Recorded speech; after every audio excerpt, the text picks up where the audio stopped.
Hermanos, nuevamente buen día. Nos gozamos en este privilegio que el Señor nos concede estar juntos como iglesia adorando a nuestro Dios. Recordemos que ahora la manera en cómo vamos a orar es aquí la persona que expone estará adorando, predicando la palabra y ustedes van a estar adorando, escuchando la palabra de Dios. Así que les animo a que puedan estar allí concentrados, si pueden apagar los celulares o ponerlos en modo avión, modo silencio, y piden a Dios en este momento que puedan estar concentrados, podamos estar concentrados. A veces se cree que en este momento el único que debe estar concentrado es el expositor, el predicador, pero allí el pueblo también escuchando debe estar concentrado, debe estar enfocado en lo que Dios quiere hoy hablar a nuestras vidas. Hermanos, como ustedes saben, estamos cada 20 días exponiendo temáticamente y hemos estado exponiendo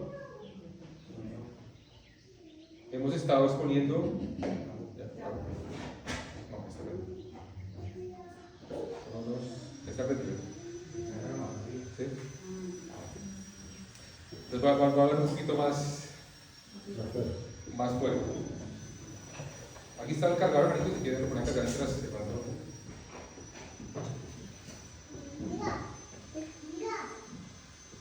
Hermanos, hemos estado durante ya hace un par de meses, hemos estado exponiendo el Ordo Salutis. Ya los hermanos que han estado desde ya hace un par de meses sabemos, pero quiero repetirlo para los que están recientes. Esta frase en latín, Ordo Salutis, significa el orden de la salvación. El orden de la salvación. De cómo Dios obra en los pecadores. Ustedes lo ven allí de forma cronológica, porque nosotros, los humanos, los hombres, tenemos que organizar todo de manera sistemática para entenderlo. Pero obviamente en la mente de Dios, las cosas, Dios las obra de otra manera, ¿no? Él es Dios soberano, Él es infinitamente sabio, y la forma en como Él obra, muchas de esas formas nosotros no podemos entenderlas. Entonces ustedes ven allí este Ordo Salutis, orden de salvación, y hemos siempre estado diciendo que aunque ustedes ven allí un orden cronológico, muchas de estas obras que Dios hace en el pecador suceden de forma concurrente o de forma simultánea. O muchas de estas obras suceden a veces sin que el pecador lo perciba de inmediato, sino que son cosas que suceden de manera progresiva en la vida del pecador. Entonces, hermanos, de manera rápida y sencilla, y también de manera de introducción para que recordemos y nos podamos poner en contexto a qué se refiere el Ordo Salutis. Hemos visto hasta el día de hoy que desde la eternidad pasada, de toda la masa caída de todos los pecadores, Dios decretó elegir a algunos para la salvación. De toda la masa caída de toda esta humanidad, Dios eligió a algunos hombres para salvación. Cuando digo hombres, obviamente me estoy refiriendo a hombres y mujeres. Ahorita con este lenguaje inclusivo toca tener cuidado que no vayan a malinterpretarlo. Después, en la vida de cada pecador, Dios llama eficazmente a cada pecador. ¿Cómo realiza este llamado a Dios? Por medio de la predicación del Evangelio. ¿Cuándo sucede esto? Cada obra en cada pecador es diferente. Algunos nos pudo haber llamado a nuestros 20 años, a otros al final de su vida, a sus 40, 50 años. Dios obra en la vida de cada elegido, de la manera que Él ha determinado cuándo lo ha de llamar. Una vez Dios llama a este pecador, a los que ha elegido en la eternidad, Él obra dándole vida por medio de su Espíritu Santo. Y es lo que conocemos como la regeneración o el nuevo nacimiento, o el nuevo nacimiento. Entonces, hermanos, hasta aquí hemos visto cómo Dios ha obrado de manera monérgica en la vida de cada pecador. ¿Qué significa de manera monérgica? Es que es solamente Dios trabajando. El pecador ha sido totalmente pasivo, no ha hecho nada, no ha podido hacer nada para salvarse. Por eso es que siempre estamos recordando que la obra de salvación es una obra de Dios. La salvación le pertenece a Jehová, dice el salmista. Entonces hemos visto en la elección, en el llamado, en la regeneración, cuando Dios da vida por medio de su Espíritu, cómo Dios de manera monérgica, Él solo, trabajando en la vida de los pecadores. Y hace 20 días, en la lección anterior de esta predicación temática, vimos el punto, el paso de la conversión. Y cuando estuvimos allí, hermanos, ustedes recuerdan que explicábamos que este paso de la conversión es muy importante porque está dividido, se puede decir que en dos gracias. La primera gracia que estuvimos viendo allí enseñando fue la gracia del arrepentimiento. Y la otra gracia, que es la que vamos a exponer el día de hoy, la que nos corresponde, es la gracia de la fe salvadora. La fe, hermanos. Ustedes recuerdan, hermanos, que decíamos que en el proceso de la conversión, estas dos gracias no podía ponerse una por encima de la otra, ¿no? O una primero que la otra. Hay teólogos que han tratado de ubicar primero el arrepentimiento, después la gracia, o viceversa, pero nosotros decidimos o creemos por la palabra que la mejor forma es que no hay que anteponer una que la otra. Ambas suceden de manera concurrente. Una vez el pecador cree, se arrepiente de manera simultánea. Entonces sería inútil tratar de poner una gracia por encima de la otra. Entonces, hermanos, hemos también visto hasta este momento, recordemos algunas de las evidencias cuando estuvimos viendo la palabra arrepentimiento, que en el griego es metanoia. Y recuerdan que esta palabra significa un cambio de giro, un giro de sentido, un cambio de mente, un volverse a Dios. Entonces, recuerden que esta palabra arrepentimiento significa que nosotros íbamos camino hacia la condenación eterna y hacemos un giro de 180 grados para atrás. ¿Para qué? Para mirar hacia el otro lado, en camino hacia Dios.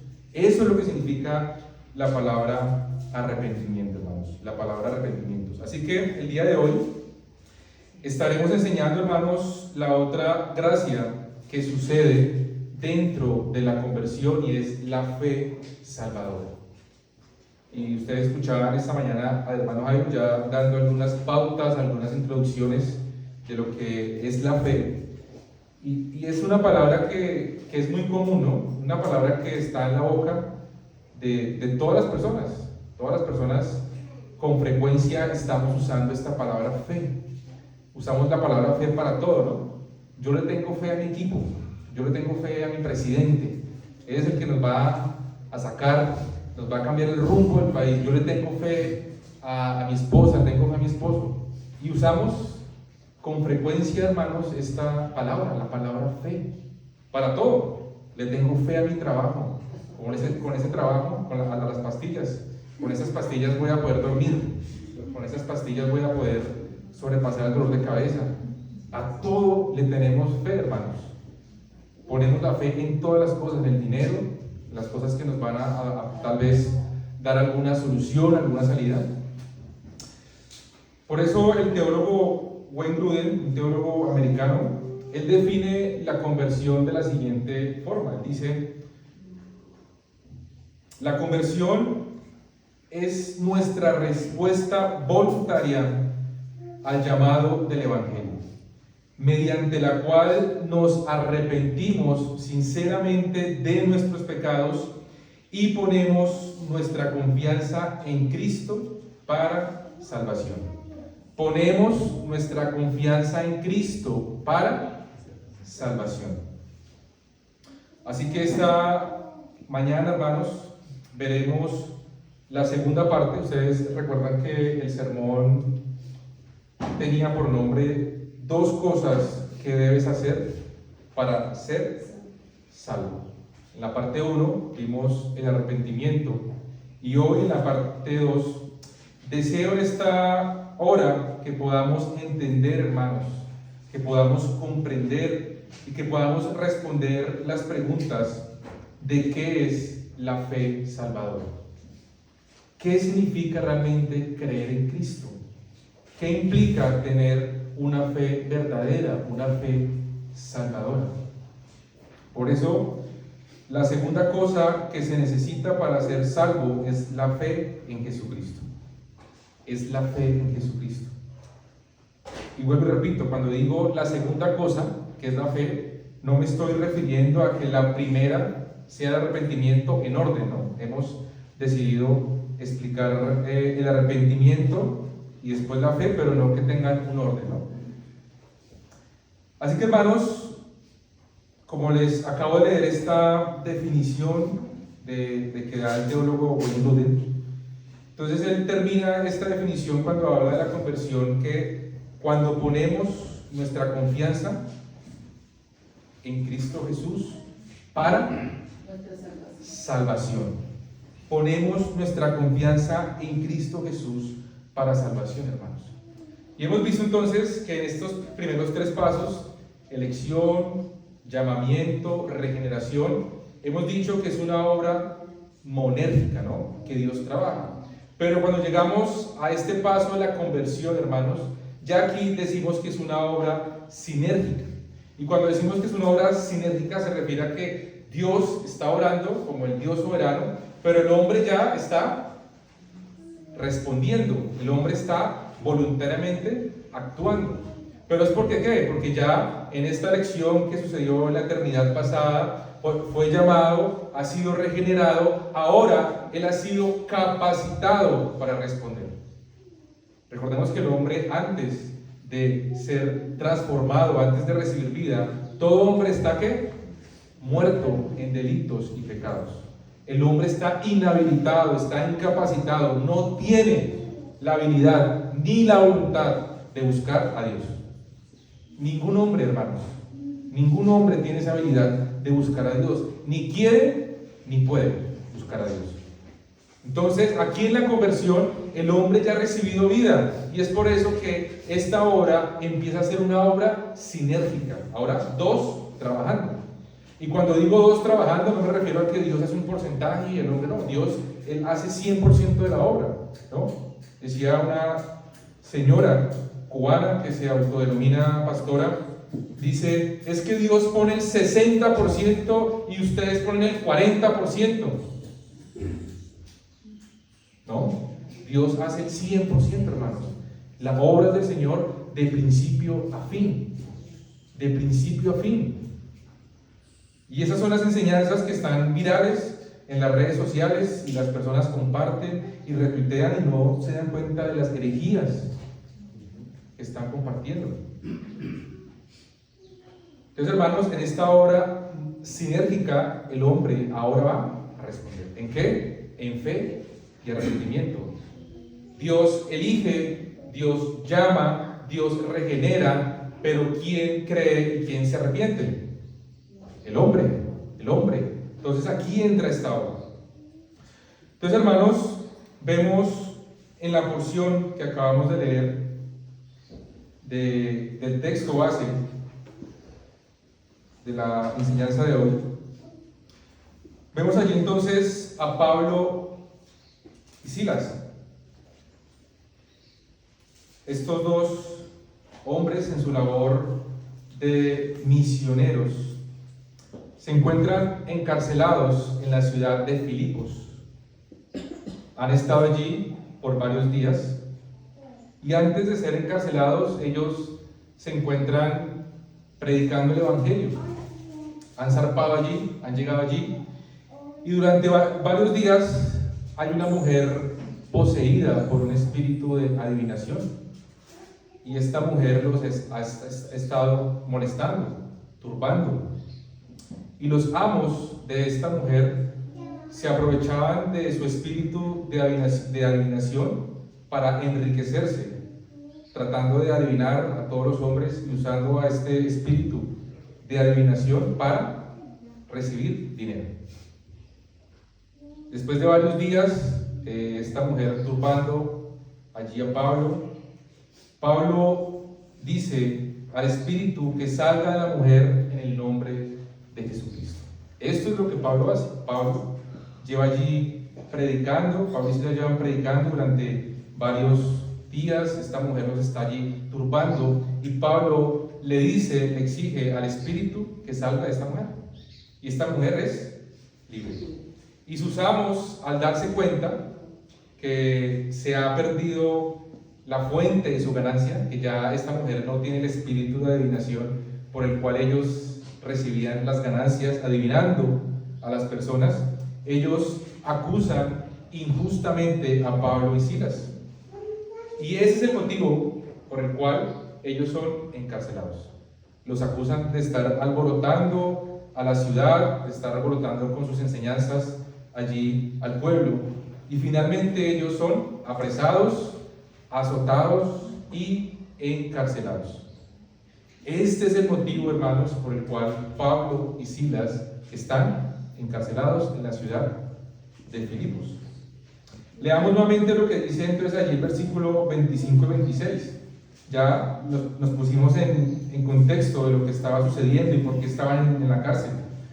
Dice el versículo 25: pero a medianoche, orando Pablo y Silas, cantaban himnos a Dios y los presos los oían. Entonces sobrevino de repente un gran terremoto, de tal manera que los cimientos de la cárcel se sacudían, y al instante se abrieron todas las puertas y las cadenas de todos se soltaron. Entonces, hermanos, vemos a un Pablo y a un Silas que en medio de la tribulación se encuentran entonando himnos, adorando a Dios. Posiblemente algo que usted y yo no estaríamos haciendo si estuviéramos en esa condición. Y en esta región, hermanos, que no eran comunes los terremotos, dice que sobrevino de repente un terremoto. En una región donde no pasaban terremotos, de repente sobrevino un terremoto. El Dios obrando de manera soberana, ejecutando su decreto. Cada acto que sucede, hermanos, no se escapa del misterio, de la providencia, de la soberanía de Dios. Allí estaban estos dos hermanos, Pablo y Silas, adorando a Dios en medio de la prueba, en medio de la tribulación. Y allí estaban los demás presos y estaban todos los que estaban en este lugar viendo lo que sucedía, estaban observando, imagínense todo en silencio, hermanos, el carcelero, los demás presos, escuchando a Pablo y Silas adorando a Dios. ¿Qué podría estar pasando por la mente de estos presos? ¿Qué podría estar pasando por la mente del carcelero, de todos los que estaban en este lugar? Esos hombres están locos. ¿A quién se le ocurre cantarle a su Dios en medio de esta situación? Y piensen, hermanos, que cuando hablamos de la cárcel en este primer siglo, hermanos, no son las cárceles que nosotros vemos hoy en las películas y en las novelas, un cuartico de 4x4 o 2x2, que es un lugar muy cómodo para lo que era una cárcel en este momento. Totalmente en oscuridad, hermanos, con todas las condiciones de salud y de higiene deplorables. Aquí estaban estos hombres adorando a Dios, entonando himnos. Dice el 27, hermanos, al 30: despertando el carcelero y viendo abiertas las puertas de la cárcel, sacó la espada y se iba a matar, pensando que los presos habían huido. Mas Pablo clamó a gran voz diciendo: no te hagas ningún mal, pues todos estamos aquí. Él entonces, el carcelero, pidiendo luz, se precipitó adentro y temblando se postró a los pies de Pablo y de Silas. Y sacándolos les dijo: señores, ¿qué debo hacer para ser salvo? Este hombre, que aunque estaba dormido, estaba allí escuchando, sabía lo que estaba pasando. Ahora impactado, porque aparte de que esos hombres se encuentran entonando himnos, está atónito al ver que tenían toda la posibilidad de escapar. Ha ocurrido un terremoto, las cadenas se han roto y ahora tienen la posibilidad de huir, de irse. Pablo y Silas no huyen. El lugar aparentemente está muy oscuro y el carcelero está pidiendo luz que iluminen para poder acercarse allí donde están ellos. Y este hombre, hermanos, reconoce ahí en ese momento que tiene una necesidad de gracia y de perdón, preguntando: ¿qué debo hacer para ser salvo? Pero ¿por qué este hombre realiza esta pregunta, hermanos? ¿Qué sabe este hombre? ¿Qué ha escuchado este hombre acerca de la palabra? ¿O qué ha escuchado él acerca de la necesidad de ser salvo? ¿Por qué él está haciendo esta pregunta? Algo tiene que saber él, algo ha tenido que escuchar, algún conocimiento tiene. ¿Ha escuchado sobre lo que Pablo y Silas han estado predicando? Claro, él debe saber por qué Pablo y Silas están allí. Él tiene que tener el conocimiento de por qué ellos están encarcelados. ¿Ha escuchado algo acerca de este mensaje, de lo que ellos han dicho? Sí, es probable. Sin embargo, hermanos, hasta este momento, aunque él está reconociendo esa gracia y está preguntando: señores, ¿qué debo hacer para ser salvo? En este conocimiento que él tiene, todavía sigue siendo insuficiente. Es decir, hermanos, que el conocimiento sin fe no es suficiente. El conocimiento por sí solo, sin una fe verdadera, no es suficiente, hermanos. Así sea el conocimiento que tenga este hombre hasta este momento, el conocimiento no es suficiente. Por eso, hermanos, es necesario que tengamos cierto conocimiento de quién es Cristo. Claro que sí. ¿Cómo creerán en aquel de quien no han oído? Dice Pablo allí en Romanos 10. Claro que debemos saber de Cristo, hermanos. De su vida, de su muerte, de su resurrección, de su obra, sus atributos. Todo de Cristo. Todo lo que podamos conocer de Cristo es necesario que lo sepamos. Sin embargo, hermanos, muchas personas pueden tener este conocimiento, pueden conocer todas estas cosas, los hechos alrededor de Cristo, pero aún así deciden rebelarse en contra de Dios. Hay muchas personas que pueden obtener toda esta información, todo este conocimiento, pero aún así rechazan el glorioso evangelio de Cristo Jesús. Las personas pueden conocer la historia de la redención, los hermanos que la han estado estudiando. Muchos la han estudiado. ¿A cuántas personas, hermano Jairo, le hemos enseñado cronológico? Y no están aquí. Muchos dicen: no, es que está muy lejos. Mentiras, le ponemos la iglesia al lado y tampoco van. Eso no es suficiente, hermanos. Las personas pueden conocer la historia de la redención, escuchar el cronológico, saberse las doctrinas de la gracia, explicar muy bien la doctrina de la justificación, saber escatología, saber Cristo cómo viene en una nube, con una trompeta, cantando, en un caballo blanco. ¿De qué vale eso, hermanos? Si no hay una fe salvadora. Pueden tener todas estas verdades claras. Si pudiéramos ir al infierno y ver la cantidad de teólogos que hay allí y que habrán allí, personas llenas de conocimiento, escucharon esto de Cristo, escucharon esto de Dios, escucharon esto. Yo había escuchado que Cristo salvaba, yo había escuchado que Cristo hacía esto, que era el Salvador. Sí, muy bien, yo sabía toda la historia. Sí, yo me vi la película de la Pasión de Cristo, me la vi toda en Semana Santa, me vi todas las películas de Moisés, todas yo me las vi. Pero esto, hermanos, si no hay una fe salvadora, no es suficiente.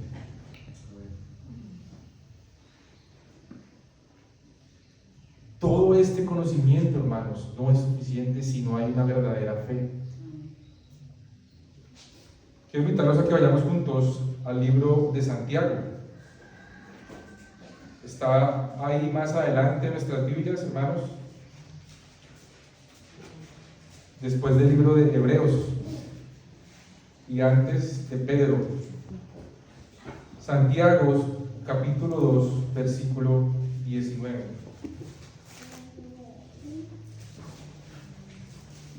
Santiago, capítulo 2, versículo 19.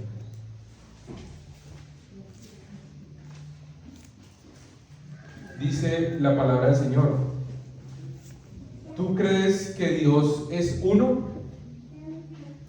Bien haces. También los demonios creen y tiemblan.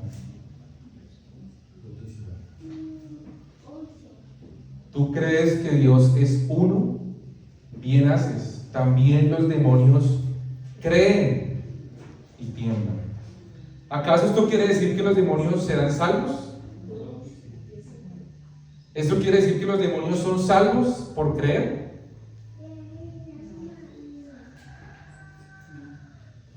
Ellos creen, saben que hay un Dios verdadero, un Dios trino. Bien hacen. Dice allí Santiago: ¿tú crees que hay un Dios único y verdadero, que es un Dios trino? Bien haces. Esa es la verdad. Pero eso no es suficiente, porque también los demonios saben eso. Eso que tú sabes, también los demonios lo saben. Y los demonios por lo menos tiemblan. Pero a ti no te importa, tú no tiemblas al conocer estas verdades de la palabra de Dios, al conocer al Dios trino. Por eso los demonios tiemblan. Por eso cada vez que Cristo se aparecía, ellos sabían que este era el Hijo de Dios. Y le pedían ¿qué? ¿Qué le pedían a Cristo? Que los dejara, que no le hiciera nada. Por favor, déjanos ir a los cerdos. Los demonios tiemblan. Y las personas tienen la osadía de no temblar ante la presencia de Dios. Aún las personas pueden tener conocimiento, hermanos, y pueden asentar o aprobar hechos, verdades escriturales, y esto todo sigue siendo insuficiente. Recordemos a Nicodemo. ¿Qué fue lo que le dijo Nicodemo cuando vio a Jesús? Rabí, maestro. Sabemos que eres un maestro que viene de Dios, porque nadie podría hacer las señales que tú haces si no viene de parte de Dios. Insuficiente. Aunque Nicodemo había declarado una verdad, era cierto eso que Nicodemo estaba confesando. Era verdad. Nadie puede hacer esas cosas si no viene de parte de Dios. Maestro, sí, es verdad, es maestro. Él reconocía todo esto. Sin embargo, Cristo le dice: Nicodemo, Nicodemo, es necesario que nazcas de nuevo para entrar al reino de Dios, para ver al reino de Dios. Veamos otro evento, hermanos, allí en Hechos. En el texto donde estamos, pero vamos a buscar el capítulo 26. Más adelante del texto principal que estamos estudiando hoy, hermanos. Hechos, capítulo 26.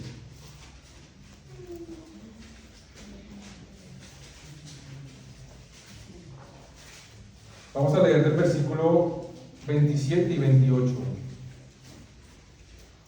Pablo está compareciendo ante el rey Agripa. Hechos, capítulo 26, hermanos, versículos 27 y 28. Hechos, capítulo 26, versículos 27 y 28. Dice Pablo en conversación, compareciendo ante el rey Agripa: ¿crees, oh rey Agripa, a los profetas? Le dice Pablo: yo sé ¿qué crees? Entonces Agripa le responde a Pablo, dijo a Pablo, por poco me persuades a ser cristiano. ¿Crees, oh rey Agripa, a los profetas? Yo sé que crees. Es decir, este rey ya había escuchado sobre los profetas, había escuchado sobre la palabra de Dios. Él creía en eso. Pero ¿qué responde este rey en su ignorancia, en su orgullo, en su vanidad, en su rechazo? Dice, en torno de burla, se está burlando de Pablo, le dice, casi me persuades a ser cristiano. Como si él tomara la decisión de ser cristiano. Porque ignora que es una obra de Dios. Al igual que los demonios, este rey Agripa conoce la palabra de Dios, aprueba, hermanos, porque ¿qué dice allí el apóstol Pablo? Yo sé que crees, yo sé que crees, pero esto, hermanos, no es suficiente. Había escuchado de la palabra, conoce la palabra, conoce los profetas, aprueba, asienta. Pero este conocimiento, hermanos, este asentamiento, esta aprobación no es suficiente.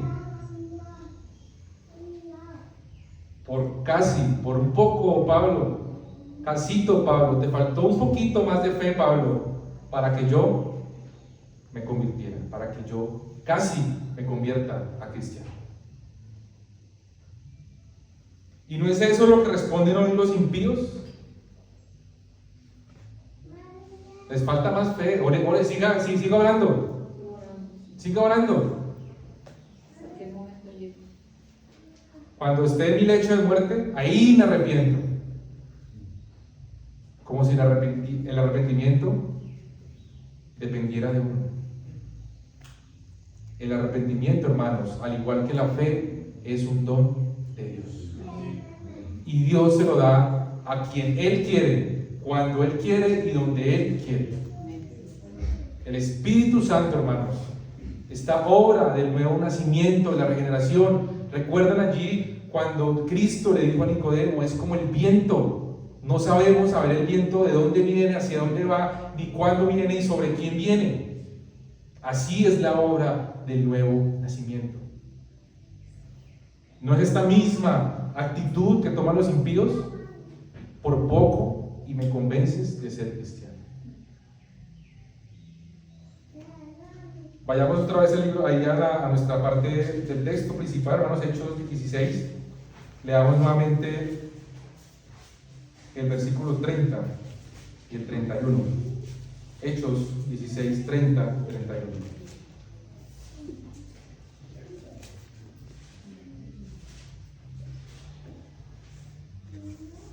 Y sacándolos, les dijo, señores, ¿qué debo hacer para ser salvo?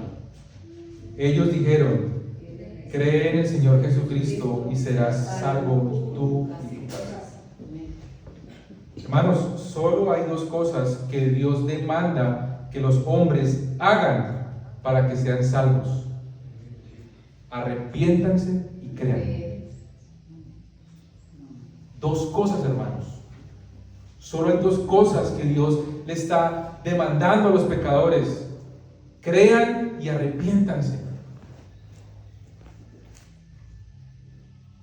La palabra, hermanos, que ustedes ven allí cuando dice cree en el Señor Jesucristo, está en una forma verbal, en un imperativo, un mandato, y es la palabra griega pisteu. Pisteu. Esta palabra proviene de la raíz del sustantivo pistis, que sería la palabra fe. También en muchos otros textos su forma como adjetivo es la palabra pistos, que se usa para la palabra fiel. Fiel. Entonces de esta misma raíz sale el verbo creer diferentes formas o conjugaciones del sustantivo pistis, que es la palabra fe, y la palabra en griego pistos, el adjetivo para la palabra fiel. Fiel. Y esta palabra pistis, hermanos, significa en griego confiar.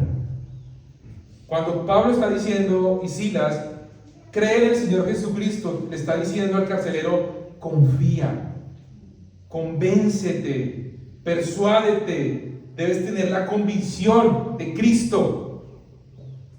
Cree en el Señor Jesucristo y serás salvo tú y tu casa. Confía, confía con todo tu corazón. Debes convencerte de que Cristo es el único camino a la salvación. Debes estar persuadido, debes tener esta convicción de que no hay otra forma de ser salvo, sino que únicamente creer en Cristo. Pablo y Silas le dicen al carcelero, confía en Cristo. Debes confiar en Cristo para que tú y tu casa sean salvos.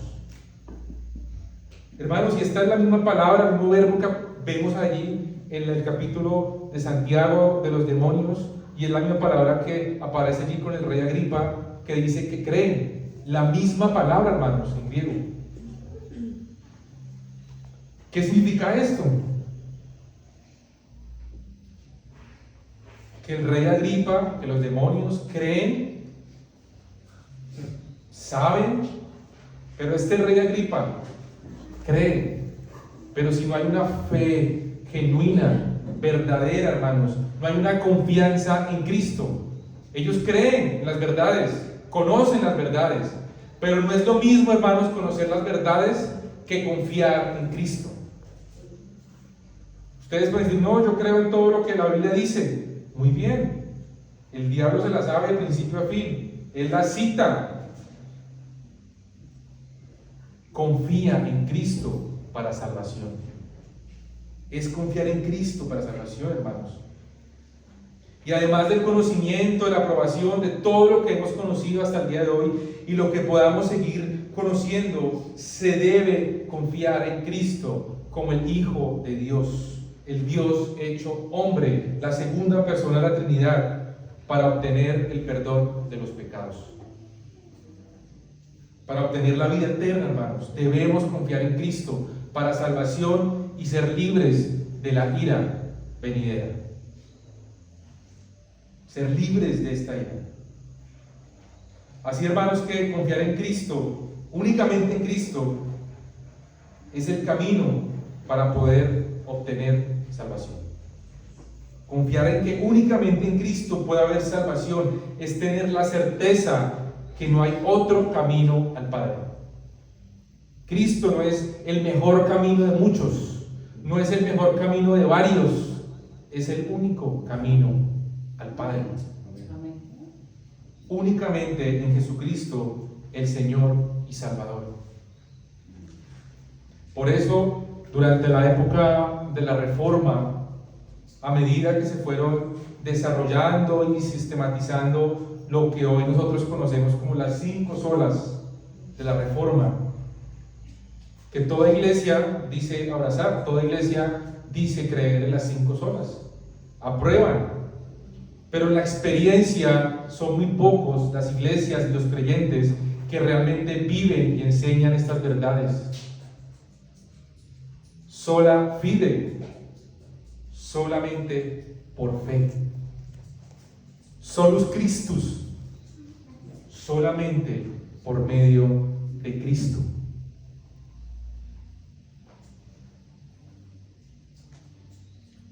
Vayamos, hermanos, al Evangelio de Juan 6, capítulo 35.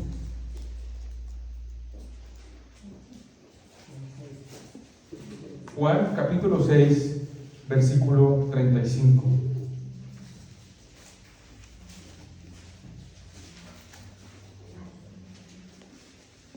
Dice el Señor, Jesús les dijo, yo soy el pan de vida, el que a mí viene nunca tendrá hambre, y el que en mí cree no tendrá sed jamás.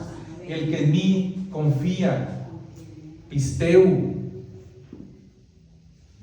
el que está convencido de mí, que yo soy el pan de vida, no tendrá hambre jamás. No por un tiempo, hermanos. Bebe y come, que yo soy el agua de vida, que yo soy el pan de vida, y estarás saciado por un par de años, estarás saciado por unas temporadas.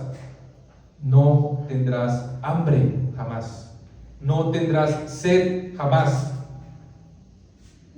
No necesitamos nada más que el pan de vida, que el agua de vida, que es Cristo Jesús. En segundo lugar, hermanos, regresemos otra vez a nuestro texto, por favor, Hechos 16, versículo 31, perdón. Hechos 16, 31, el texto base. Ellos dijeron entonces: cree en el Señor Jesucristo y serás salvo, tú y tu casa. ¿Hasta dónde, hermanos, es este alcance de la fe? El alcance de la fe, hermanos, o la selección, en la elección que Dios hace para la salvación, es personal e individual, hermanos. Tal vez este sea uno de los versículos más sacados de su contexto, para afirmar que si yo creo, entonces toda mi casa es salva. Y es importante aclarar esto en esta mañana, en este versículo, hermanos. Este versículo en su contexto está diciendo, es una promesa, ¿para quién? Para el carcelero. No es una promesa para nosotros, hermanos. Es una promesa para el carcelero. Y fue cumplida al carcelero. Pero no porque la fe del carcelero salvaría a toda su familia, sino porque su familia también creería en la palabra de Dios. Al escuchar este mensaje de salvación, ahí en el versículo 34 dice: y llevándolos a su casa, les puso la mesa, el carcelero llevando a Pablo y a Silas, y se regocijó con toda su casa de haber creído a Dios. Hermanos, si esto fuese una promesa para cada creyente, veríamos cómo cada familia donde hay un creyente, todos serían salvos. ¿Y eso pasa, hermanos? No sucede, porque es un texto sacado fuera de su contexto. Para decirnos: cree en el Señor Jesucristo y serás salvo tú y tu casa. No, hermano, fue una promesa que Pablo y Silas le hicieron al carcelero y fue cumplida en el carcelero. Él creyó y su familia creyó y todos fueron salvos. Pero vemos que esto no es una realidad, hermano. Entonces, por eso no debemos usar este texto fuera de su contexto. Toda la familia del carcelero escucharon y creyeron. Hermanos, la fe no se hereda, la fe no se transfiere. Nuestra fe, hermanos, no es garantía ni certeza de que nuestros hijos creerán. Tampoco, si una esposa es creyente, es garantía de que su esposo sea creyente o que a futuro ponga la fe en Cristo.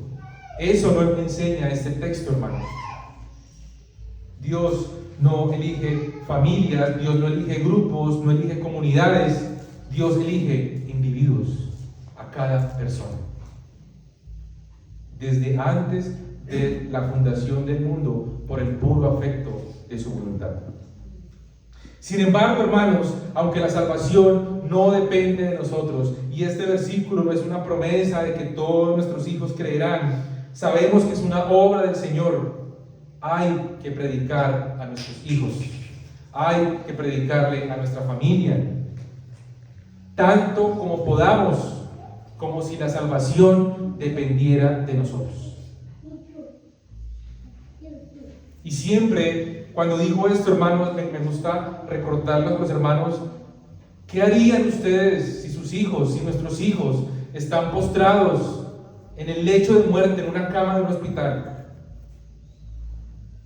y que la salvación o que su recuperación dependa de nosotros, que nosotros hagamos algo, que nosotros consigamos algo para que ellos se recuperen? ¿qué no haríamos? ¿No venderíamos nuestras propiedades? ¿No invertiríamos todo el tiempo, todas las fuerzas para que eso que nuestros hijos necesitan allí postrados en una cama de hospital, para que ellos se salven, tengan vida? Bueno, eso es lo que está pasando con nuestros hijos, están muertos. ¿Y por qué no hacemos nada para salvarlos?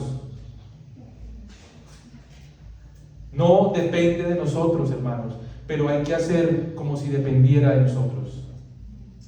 ¿Y cómo es la manera en cómo podemos salvarlos? Recordándoles el Evangelio todos los días. Usted es un pecador. Si no se arrepiente, si no cree, va a estar eternamente separado de Dios. Son palabras duras para decir a un hijo, pero son las palabras más amorosas que podemos decirle a nuestros hijos. No hay palabras más dulces que podamos decirle a nuestros hijos que decirles: hijo, arrepiéntete, cree en Jesucristo. Decía el teólogo Joel Vicky que su padre, constantemente llorando, con lágrimas en sus ojos, le decía: hijos, que no me falte ninguno de ustedes en el cielo.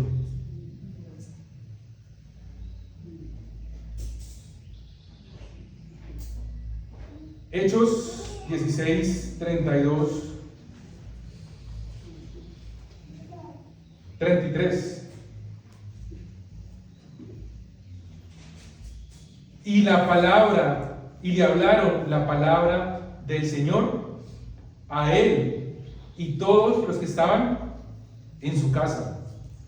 Y él, tomándolos en aquella misma hora de la noche, les lavó las heridas, y enseguida se bautizó él con todos los suyos. Hermanos, ¿qué fue lo que hizo Pablo y Silas después de anunciar lo que tenían que hacer para ser salvos? Ellos dijeron: cree en el Señor Jesucristo y serás salvo tú y tu casa. Y ya. ¿Qué fue lo que hicieron? Le predicaron la palabra. Hermanos,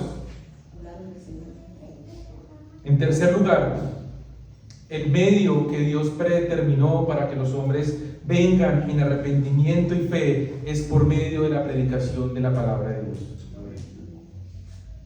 El anuncio de las buenas nuevas, hablar la palabra del Señor. Pablo dice allí en Romanos: así que la fe es por el oír, y el oír por la palabra de Dios. Hermanos, no hay otra forma, no hay otro medio. Es como alguien pueda creer en Cristo, como este carcelero y toda su familia iban a creer en Cristo si no escuchaban la palabra. Ellos no pueden advertirle o decirle al carcelero: cree en el Señor Jesucristo, que es lo que seguramente nosotros hacemos. Cree y arrepiéntase, pero ¿de qué tengo que creer? Hábleme de Cristo, hable de la palabra. Arrepiéntase y creo, pero ¿de qué me tengo que arrepentir?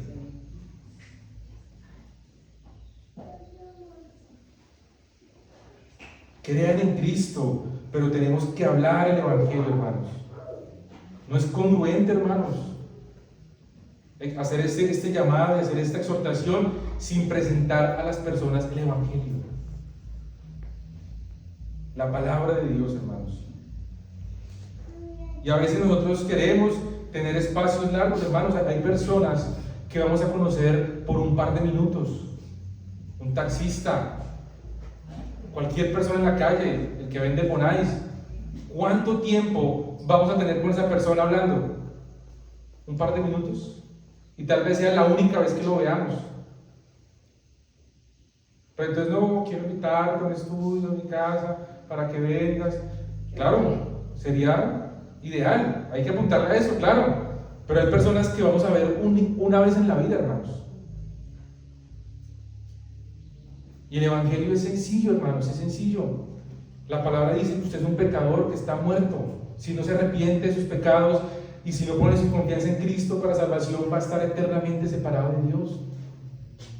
Ya, ese es el Evangelio, hermanos. Recordar la condición del hombre, que es un pecador, que está muerto, que no hay nada que pueda hacer para salvarse, pero que Dios ha provisto a su Hijo. Esa es la buena noticia para esa mala que acaba de recibir. Crea en Jesucristo.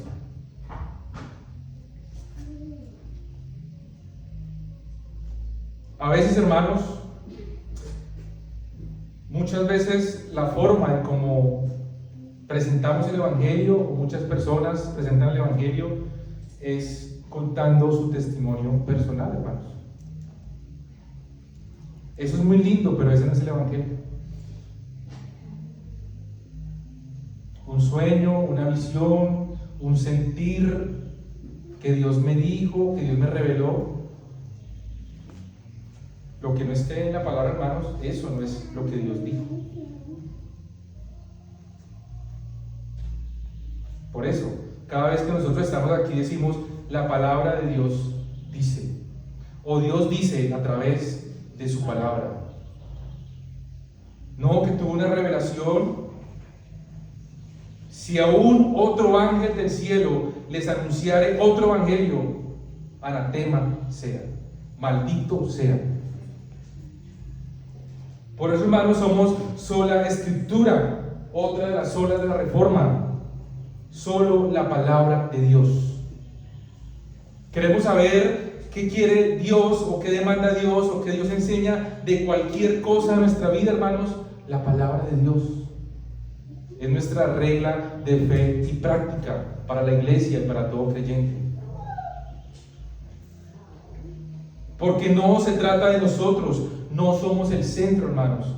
Por eso no hablamos de nosotros, hablamos de Cristo. Hermanos, el Evangelio no es, por muy bonito que suene, es que yo fui drogadicto, yo fui alcohólico, yo estaba postrado en una cama, yo era homosexual y Cristo me transformó. Claro que nos gozamos en eso, hermano, nos alegramos de que Dios obre en las personas y las transforme y las sane. Glorificamos a Dios por esa transformación de un hermano, de un perdido. Pero predicamos a Cristo crucificado. No predicamos de nosotros, hermanos. Cada uno de nosotros podríamos decir tantas cosas que Dios ha hecho. Y gloria a Dios por eso. Pero eso no es el Evangelio. Es por eso que hay pastores, apóstoles, falsos profetas, hablando de ellos que recibí, que hice, que viajé, que me sané, que conseguí, que tuve un sueño, que tuve una visión, que Dios me abrió, que un ángel, que Dios me iba a decir que iba a tener una bodega grande y que en esa bodega grande iba a tener 10 Ferraris. Y hermanos, se ha cumplido esa promesa del Señor.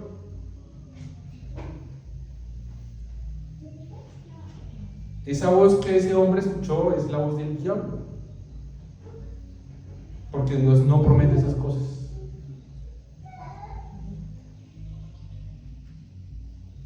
Hay una historia conocida de una iglesia en Inglaterra que cuando empezó, en su fachada tenía un letrero que decía: nosotros predicamos a Cristo crucificado. Y con el pasar de los años fueron cambiando y modificando el letrero y le fueron quitando palabras. Después de un tiempo ya decía: nosotros predicamos a Cristo. Después de buen tiempo quitaron otra palabra y decía: nosotros predicamos. Y después quitaron otra palabra y quedó el título de la iglesia: nosotros. Ese no es el Evangelio, hermanos. Un evangelio antropocéntrico, donde el hombre es el centro, donde nosotros somos el centro. Nosotros. Porque no se trata de nosotros, hermanos, se trata de Cristo. Por eso cada predicación, hermanos, debe ser cristocéntrica, apuntando a Cristo. Por eso cada vez que estudiamos el prológico o la historia de la redención, vemos cada lección como todo apunta a Cristo, desde el principio, hermanos, desde Génesis, desde la eternidad, todo apunta a Cristo.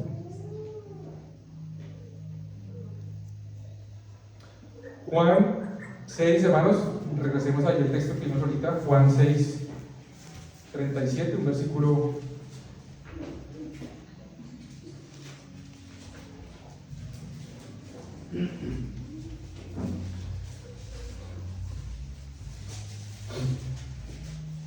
Entonces, hermanos, es por eso que creemos que predicamos, o creemos que en muchos lugares se predica a Cristo, pero no, hermanos, se está predicando de ellos mismos, están hablando de ellos mismos, de nosotros. Nosotros tenemos, nosotros hacemos, nosotros vivimos, el hombre como el centro. Y es por eso, como siempre, con frecuencia recordamos que con estas predicaciones falsas, pues lo que sucede son conversiones falsas, conversiones superficiales, una fe frágil, una fe insípida, una fe mentirosa. Entonces, ¿por qué predicamos tanto el Evangelio, hermano, y tan pocos creen? Porque hablamos la palabra y tan pocos confían en el Señor. Dice Cristo allí en el versículo 37, todo lo que el Padre me da, vendrá a mí, y al que a mí viene, no le echo fuera. Al final, hermanos, los que creen son los que el Padre le ha dado al Hijo, los que el Padre ha elegido desde antes de la fundación del mundo, los que el Padre ha predestinado para vida. Estos son los que el Padre le trae al Hijo, y ellos vendrán, y al que a mí viene no le echo fuera, dice Jesús. Dice después el 39, hermanos, ahí mismo, y esta es la voluntad del Padre, el que me envió, que de todo lo que me diere no pierda yo nada, sino que lo resucite en el día postrero, hermanos. Una vez hemos sido elegidos, hermanos, llamados, regenerados, no nos perderemos, hermanos, porque es Cristo el que nos sostiene, es Cristo el que nos preserva. Después el 40 dice, y esta es la voluntad del que me ha enviado, que todo aquel que ve al Hijo y cree en Él tenga vida eterna, y yo le resucitaré en el día postrero. Y cree en Él. La misma palabra, hermanos, el mismo verbo que aparece allí, cree en el Señor Jesucristo y serás salvo tú y tu casa. Y aquí es cuando recordamos, hermanos, que la fe es un don de Dios. La fe es un don de Dios, hermanos, es un regalo de Dios. Así como dice en Efesios 2, 8 y 9, hermanos, que es un versículo que creo que ya lo sabemos todos de memoria. Efesios 2, 8 y 9. Porque por gracia sois salvos por medio de la fe, pistis, y esto no de vosotros, pues es un regalo de Dios. Es un don de Dios, no por obras, para que nadie se gloríe. La salvación, hermanos, como lo recordamos constantemente y lo repetimos, es algo que debe estar en nuestro corazón, hermanos, que la salvación es por gracia, es un don de Dios, no por obras, para que nadie se gloríe. No por obras, hermanos. No hay nada que ustedes ni yo podamos hacer para ganar la salvación. Y esta es la maravilla del glorioso y misterioso Evangelio. Porque Dios dice, busquen, pero nadie puede buscar a Dios sin que primero haya sido hallado por Él. Dios dice en su palabra, arrepentidos, pero es nuestro Dios quien concede el arrepentimiento. Dios dice, creen en el Señor Jesucristo, pero la fe es un don de Dios. Qué gran misterio, hermanos, y glorioso Evangelio. No por obras para que nadie se gloríe, hermanos. La gloria es solamente de Dios, Nadie puede llegar allá al cielo diciendo: es que yo hice, es que yo adquirí, yo ayudé, yo era un buen cristiano, un buen vecino, un buen padre, yo hice tantas cosas por los pobres, yo era una buena persona, yo era amable, respetuoso, yo era un ciudadano decente, fui honesto en mi trabajo. Tantas cosas que podríamos hablar de nosotros mismos. Pero esto no es por obras, hermanos, es por gracia. ¿Para qué? Para que nadie se gloríe. Soli Deo Gloria. Solo a Dios la gloria. Solo el nombre de Dios debe ser glorificado, hermanos. Y glorificamos a Dios por esto que Él hace. Este regalo a la fe, hermanos, es para que Dios sea exaltado, para que Él sea glorificado, para la alabanza de su gloria, no por nuestras obras ni para nuestra propia gloria. Otra vez vayamos a nuestro texto central, hermanos, ahí en Hechos 16, por favor. Hechos 16, 33.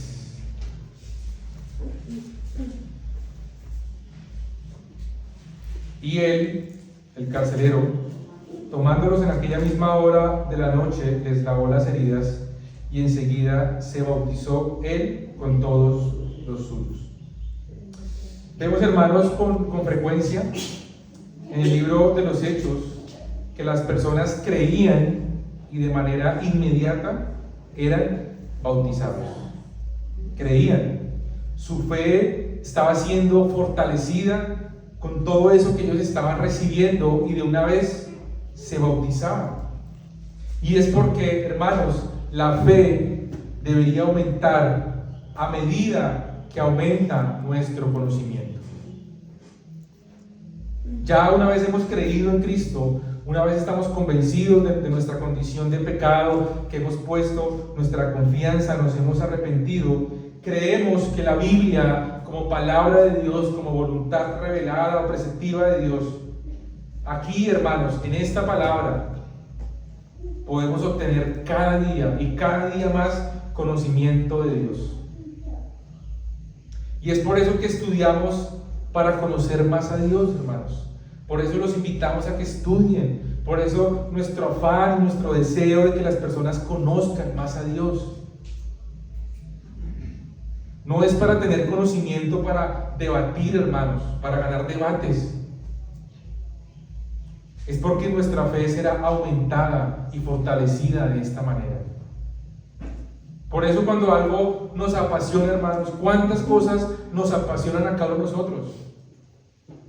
Un deporte, el trabajo, una persona, la música. ¿Cuántas cosas nos apasionan a cada uno de nosotros? Queremos conocer más de estas cosas. Queremos aprender más de estas cosas, saber más. Pero ¿qué cuando se trata de Dios? De su palabra. Conozcamos al Cristo de las Escrituras, hermanos. La historia de la redención, el plan de salvación. Porque así fue como Cristo lo hizo. Allí en el camino de Maús, Él dijo: y comenzando desde Moisés y siguiendo por los profetas, les declaraban todas las Escrituras lo que de Él decían. Esta fue la manera en cómo Cristo evangelizó, hablando de Él por medio de la ley y los profetas.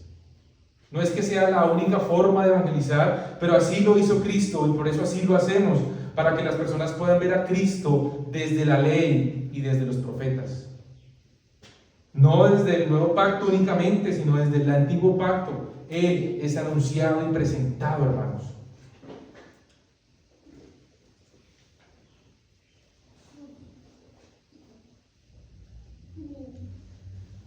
Por eso, a los niños que están aquí, sus padres han decidido que estén aquí para que sepan las Sagradas Escrituras, así como Pablo le dijo a Timoteo, las cuales te pueden hacer sabio para la salvación por la fe que es en Cristo Jesús. Pisteos, confianza que es en Cristo Jesús. Por eso cuando nosotros los padres, cuando tratamos de que nuestros hijos coman de manera saludable, ¿no? Y tratamos de omitirles muchas cosas negativas de su cuerpo, ¿no? Que a veces no, que ya no tomen gaseosa, que las onces sean saludables, y todo lo que uno se esfuerza para que ellos puedan comer de manera ordenada y su cuerpo no reciba tanta azúcar y todo lo que uno hace como padre, ¿no? En sus loncheras. A veces las personas le dicen a uno, ay, pobrecitos, déjenlos que prueben un poquito de dulce. Qué pecado con ellos, ¿no? Pobrecito, porque no los dejan que ellos prueben un jugo con azúcar, porque somos así tan malos con ellos, porque les estamos dando agua, es todo insípido. Y lo mismo, hermanos, piensan muchas personas hoy en día. Cuando nosotros como padres decidimos que nuestros hijos estén aquí escuchando el Evangelio, seguramente muchas personas estarán diciendo, ay, qué pecado con ellos, ahí sentados, aburridos, pobrecitos. O ahorita con este sol podrían estar en un piscinazo, o podrían estar jugando fútbol, o podrían estar haciendo otra cosa divertida. Por eso, niños, están aquí. Sus padres han elegido lo mejor para ustedes, y es que estén sentados aquí escuchando el sacro santo evangelio, los cuales los pueden hacer sabios para la salvación por la fe que es en Cristo Jesús. Por eso, hermanos, ustedes recuerdan aquella escena después de que Cristo convirtió el agua en vino en las bodas de Caná y purificó el templo. Quiero que vayamos allí rápidamente a Juan 2, versículos 23 y 25. Juan 2, versículos 23 al 25.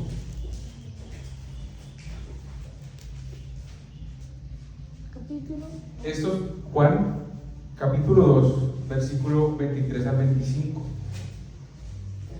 Estando en Jerusalén en la fiesta de la Pascua, muchos creyeron en su nombre viendo las señales que hacían. Pero Jesús mismo no se fiaba de ellos, porque conocía a todos y no tenía necesidad de que nadie le diese testimonio del hombre, pues él sabía lo que había en el hombre. Hermanos, estos hombres dicen que habían creído viendo las señales, habían visto los milagros de Jesús, pero Jesús mismo no se fiaba de ellos. Estos hombres estaban mostrando una fe fingida. Ahí dice que creyeron, pero Jesús sabía lo que había dentro de ellos, porque Jesús es Dios, y habían creído en las señales, pero no habían creído en Cristo para salvación. Al igual que los hombres que creyeron en Cristo después de la multiplicación de los panes, de los peces, habían seguido a Cristo. ¿Por qué? Por el milagro, por la señal. Así que, hermanos, manera de conclusión y algunas aplicaciones. ¿Alguna vez se ha preguntado si su fe es una fe fingida? Bueno, si no se lo ha preguntado, hoy es el día para que se lo pregunte. Pregúntese, hermanos, ¿su fe es una fe fingida? ¿Cuántos de aquí creen en Jesús? ¿Ninguno? Dígame. ¿Pero por qué? ¿Han creído en Jesús o hemos creído en Jesús porque nos da el pan de cada día? ¿Hemos creído en Jesús porque nos da el vestido, la salud, la familia, el trabajo, los hijos, el carro? Porque hizo un milagro en nuestras vidas. Por eso creemos en Jesús. Eso no es confiar en Jesús, hermanos. Eso es tener una fe fingida, como esos hombres. es confiar en Jesús porque solamente puede darnos salvación. Y si crees en Él, vives para Él, hermanos. Vivimos para Él. Antes de tomar una decisión, nos preguntamos, ¿esto glorifica a Dios? ¿Estamos luchando contra el pecado, hermanos? Cada vez que mentimos, esos pecados respetables, que llaman, que ya son pecados que nosotros los pasamos, porque ya los hacemos con tanta frecuencia, ya no nos duele el pecado, hermanos. No estamos luchando contra estas mentiras, esos pecados a veces tan pequeños que ya no nos damos cuenta, un mal pensamiento. Porque a veces llamamos pecado únicamente al adulterio, a la fornicación, a la pornografía. Y quedan aquellos pecados respetables que pasamos de alto todos los días. Nos esforzamos, hermanos, para guardar los mandamientos. Eso es confiar en Jesús, hermanos. Cuando vivimos para Cristo, venimos todos los domingos a la iglesia. Eso no es una evidencia, hermanos, de que hemos creído en Cristo. Usted puede venir todos los domingos, si quiere venga todos los domingos de aquí hasta que Cristo venga o se muera. Pero eso no es una evidencia de que usted ha creído en Cristo. Puede estar estudiando diferentes estudios bíblicos, tampoco es una evidencia de que ha creído en Cristo. Es cuando se deposita la confianza en Él para salvación. Yo no le hago daño a nadie, soy buena persona, yo no digo groserías, soy buen padre, buen hijo, soy responsable, proveedor, mucho menos es una evidencia de que hemos creído en Él. Que no volví a hacer aquello que tanto hacía durante mucho tiempo y lo dejé de hacer. Muchas personas han dejado el alcohol, hermanos. Hay muchas personas que han dejado la idolatría de Roma, pero eso puede ser un simple moralismo. Lo dejaron de hacer porque se dieron cuenta que estaba mal y ya. Pero eso tampoco es una evidencia de creer en Cristo. Hay muchas personas que han dejado de hacer muchas cosas buenas. Hermanos, es un arrepentimiento genuino y fe en Cristo, convicción en Cristo, hermanos. ¿Ustedes recuerdan la escena del paralítico? Esos 4 hombres, amigos, llevaron allí a su amigo a los pies de Cristo, hicieron todo lo que hicieron, tuvieron que pasar por encima del techo, romper el techo, bajar a su amigo a los pies de Cristo. Esos hombres, ¿qué era lo que ellos querían de Cristo? Ellos habían escuchado de Cristo. Ellos habían escuchado de Cristo, ¿era qué? Un hombre que hacía milagros, ¿cierto? ¿Y qué era lo que ellos estaban esperando cuando bajaron a su amigo del techo? El milagro, que lo sanaran. Y Jesús, al ver la fe de ellos, le dijo al paralítico: hijo, tus pecados te son perdonados. ¿Cómo habrá quedado este paralítico? ¿Cómo habrán quedado sus amigos? Eso no era lo que queríamos. Vinimos aquí por el milagro. Pero aún así dice que la fe de ellos, una fe verdadera, tal vez una fe confundida, una fe con muchos baches, pero una fe verdadera, porque dice que Jesús, al ver la fe de ellos, para Jesús, hermanos, ¿qué es lo más importante? ¿El milagro o la salvación? Y muchas personas, cuando enseñan este texto de Marcos 2, le dan prioridad al milagro, hablan del milagro y los milagros, y Cristo levantó al paralítico, pero Cristo le da prioridad a la salvación. Él dice: tus pecados te son perdonados. Hijo, te he concebido lo más importante para tu vida, y es que te he perdonado. Eso es lo más importante para usted y para mí y para todo pecador. No es que su milagro sea concebido. Dios, Él, por medio de Cristo Jesús, hermanos, la salvación, el regalo más grande. ¿Qué pasa si Cristo no hubiese decidido sanar al paralítico? Nada. Aún así hubiese recibido lo mejor, la salvación. Pero Cristo hace el milagro no para que la gente se centre en el milagro, sino para que las personas vean que Él es Dios. Porque allí estaban murmurando, cavilando, allí los líderes religiosos diciendo: este que se cree que perdona pecados, Y Cristo hace el milagro para diciendo, yo soy Dios y yo tengo la potestad de perdonar pecados. Por eso hizo el milagro, para demostrar que Él era Dios. Así que, hermanos, Jesús vivió la vida que tú y yo nunca podríamos vivir. Es una vida perfecta, sin relación con el pecado, sin mancha.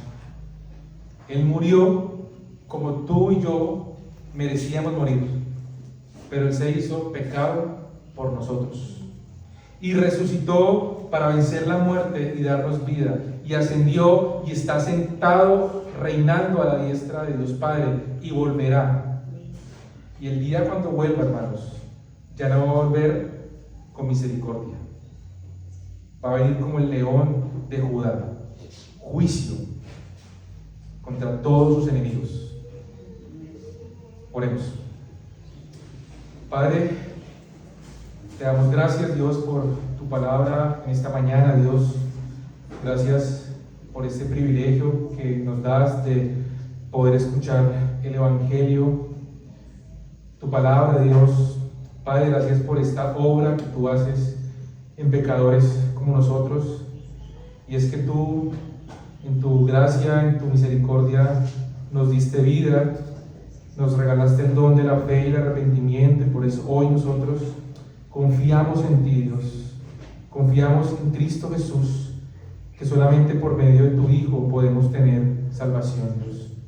No hay otra manera en que podamos hacerlo sino únicamente arrepintiéndonos y colocando nuestra confianza en nuestro Señor y Salvador.